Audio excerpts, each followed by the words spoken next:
안녕하세요. 평화를 잇다 피스티브의 이원영입니다. 오늘 찾아가는 인터뷰, 여러분들 20년 전 새천년이 시작됐던 2000년 혹시 기억하실지 모르겠습니다. 뉴 밀레니엄, 그래서 전 세계가 흥분을 했었는데 사실은 우리 한반도에서도 획기적인 변화를 가져왔던 그런 해입니다. 잘 아시는 것처럼 2000년 6월 15일 첫 번째 남북 정상회담이 있었고요. 그 결과로서의 6.15 남북 공동선언이 있었습니다. 6.15 남북 공동선언을 통해서 태어나게 된 바로 남북 협력의 상징이라고 할 수 있는 것, 바로 개성공단이죠. 지금은 가동이 중단되고 심지어 공동연락사무소가 파괴되는 일까지 있었습니다.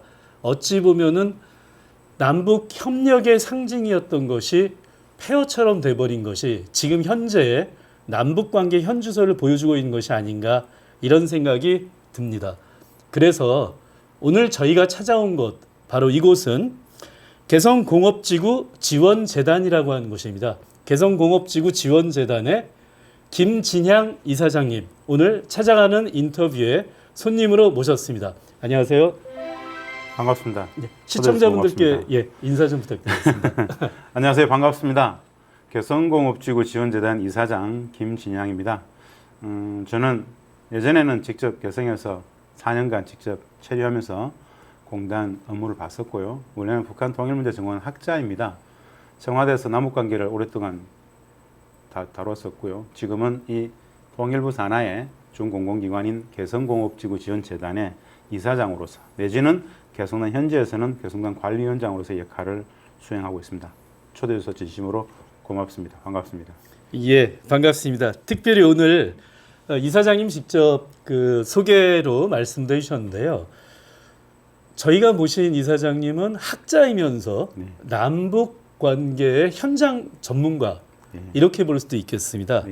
자, 그래서 오늘은 그 개성공업지구 어떻게 남북 협력의 상징으로 다시 회복할 수 있을까, 이런 이야기를 좀 나눠볼까 하는데요.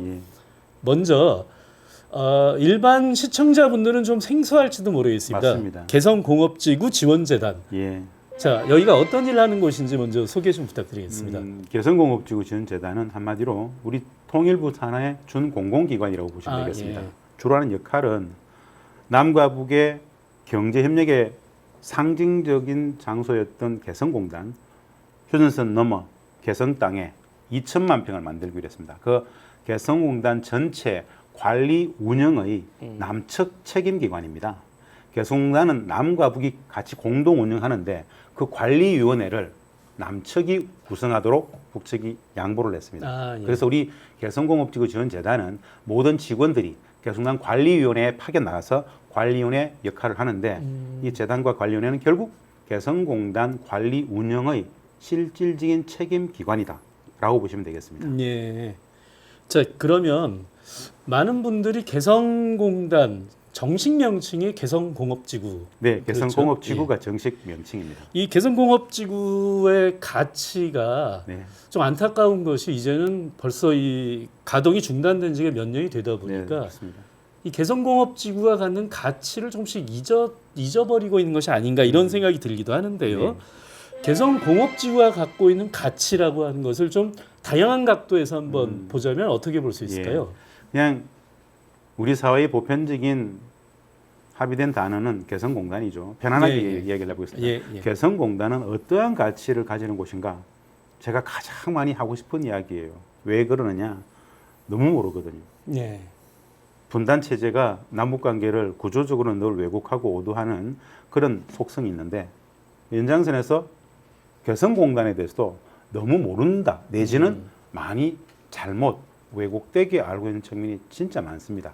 그 말씀을 드리고 싶은 건데요. 개성공단이 가지는 특징, 가치, 본질, 저는 4가지로 얘기합니다. 개성공단은 어마어마한 평화적 가치를 갖고 있습니다. 평화적 가치요? 평화적 가치. 두 번째, 어마어마한 경제적 가치를 갖고 있습니다. 뭐 빼놓을 수 없겠죠. 경제적 가치. 평화와 경제, 이렇게 얘기하죠. 그리고 무엇보다도 안보적 가치가 있죠. 안보. 네 번째는 통일 문화의 미래적 가치인데요. 어떤 거냐? 개성공단은 남측의 자본과 기술이 들어가서 북측의 토지와 노동력이 만났습니다. 네. 그야말로 경제 협력의 상징입니다. 개성공단을 남과 북이 합의했던 공단을 하고자 했던 본래적 목적을 딱 두 가지로 꼽아보면 평화와 경제 번영입니다. 평화와 경제 번영. 첫 번째는 남과 북이 분단 체제를 넘어서 불신을 넘어서 신뢰를 만들고 화해 협력, 평화라고 하기 위해서는 평화를 제도화하기 위해서는 인적 교류, 사회문화 참 많지만 경제 협력은 물리적인 협력이지 않습니까? 예, 예. 평화를 위한 경제 협력을 하기 위해서 개성공단을 합의했던 겁니다. 남측에 엄청난 많은 기업들이 공단에 공장을 짓고 네. 설비를 투자하고 네. 북측의 노동자들이 와가지고 같이 일을 합니다. 그 과정 자체가 평화를 만드는 과정이죠. 네. 실질적으로 14년간 개성공단이 운영이 됐는데요. 매일매일 작은 평화와 매일매일 작은 통일의 사례들이 발현 축적되어졌던 곳입니다. 70년 분단 체제 속에 남과 북은 서로 체제와 제도를 달리 살았어요. 그 체제와 제도를 달리 살았기 때문에 상호 가치 규범이나 윤리나 도덕이 일정 정도 다름이 있습니다. 네. 이 다름들을 몰랐어요. 그 다름들을 몰랐기 때문에 오해했고 오해했기 때문에 싸웠는데 오해가 같이 지내다 보면 이해가 됩니다. 신압으로 평화를 이야기하지 않더라도 상대방을 서로 이해하게 됨으로써 신뢰관계 형성이 되고 이해하게 되더라. 이미 평화가 만들어지더라는 것이죠. 그 평화의 가치가 엄청나죠. 예, 예. 두 번째는 뭐니 해도 우리 기업들의 입장에서는 개성공단보다 더 좋은 공단은 전 세계 어디에도 없습니다. 부가가치 창출이 압도적입니다. 네. 뭐 서울에서 1시간 거리죠. 예, 그렇죠. 무관세 지역입니다. 그렇죠. 그리고 북측 노동자들의 이 저임금 노동력은 세계 최고입니다. 예. 북측 노동자들은 직장 옮기지 않습니다. 이직이 없습니다. 고품질 숙련 노동자들입니다. 무엇보다 말이 통하죠.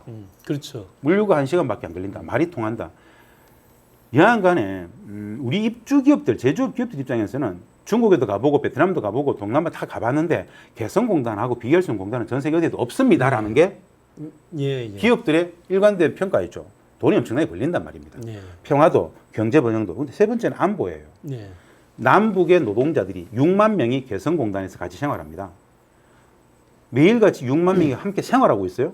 그 개성공단이 가동되고 있다는 것 자체가 남북 간의 군사적 긴장이 고조될 때 그것을 억눌러주는 억제했던 물리적 완충장치 역할을 합니다. 예.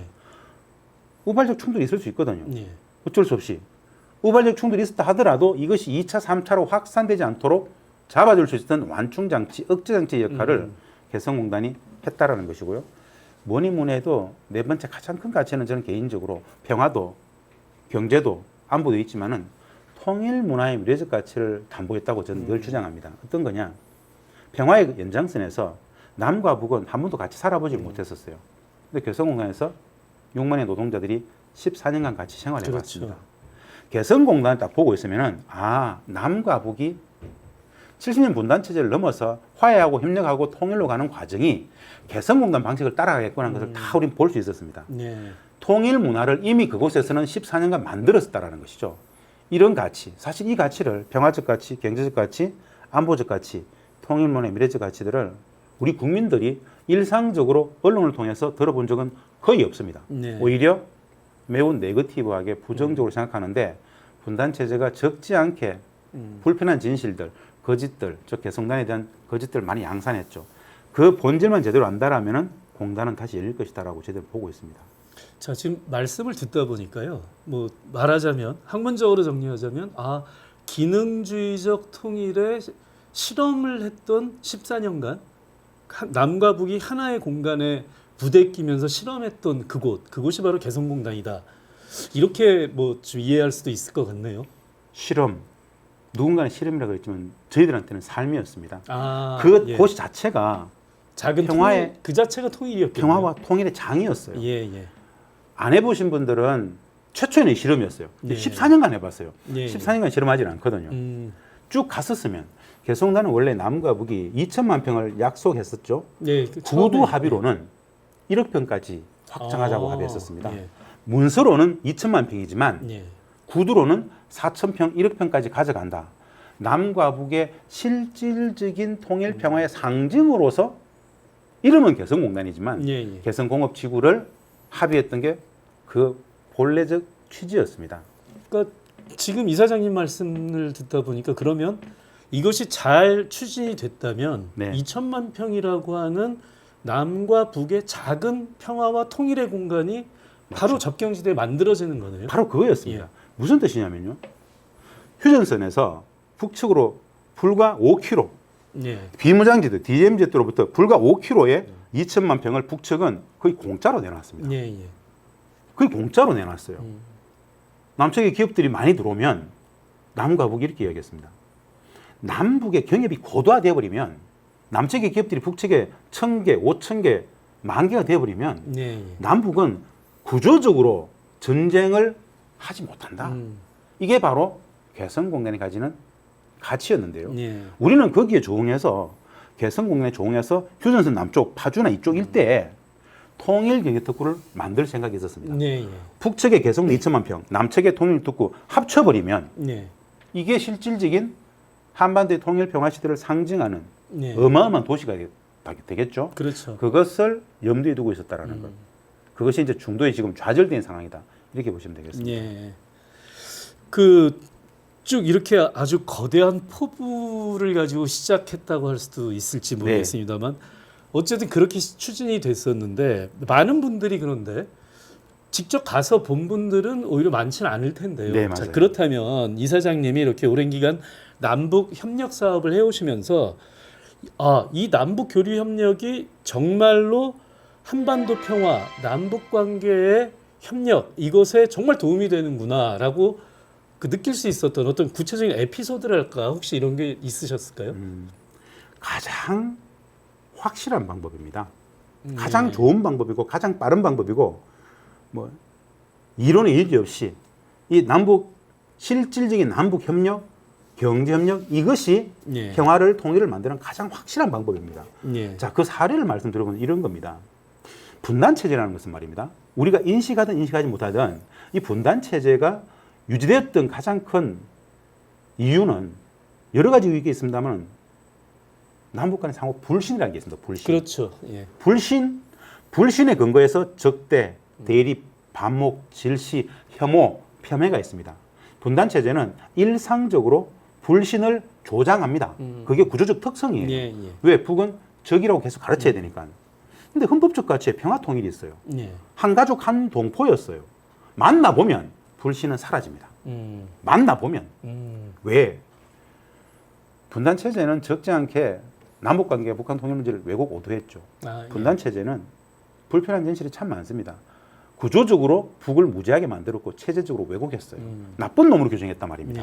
그런데 만나보면 그게 다가 아니었네를 확인할 수 있습니다. 한마디로 단도직입적으로 말씀드려보면 개성에서 북측 사람들과 14년간 일상적으로 생활하다 보면 한 가지 느낌이 있습니다. 이들도 우리하고 똑같네? 사람도 똑같지만 똑같은 게 있습니다. 이들도 진심으로 평화를 원합니다. 이들도 진심으로 통일을 원해요. 아니 주민들만 그런 것이고 뭐 저 정치 권력은 다르겠지. 진짜 그럴까요? 그렇지 않습니다. 예. 이걸 우리 시청자분들은 무슨 소리야? 다르겠지. 일반 주민들이야 뭐 선하고 하더라도 정치 권력 그 독재자들은 좀 다르겠지 이런 생각을 합니다. 예. 그렇지 않죠. 그렇지 않죠. 단도직입적으로 남과 북 공이 북과 남, 남과 북 공이 평화와 통일을 진심으로 원하더라는 것들을 일상적으로 확인합니다. 매일같이 확인해요. 그럼 왜 안 됐을까요? 분단 체제가 왜 유지됐을까요? 분단 체제는 국제정책 패권에 있어서 외세적 속성이 워낙 강하죠. 예, 예. 분단 체제는 이것을 가렸죠. 예. 그런데 개성에서 14년간 생활하다 보면 일상적으로 이걸 배우게 됩니다. 알게 돼요.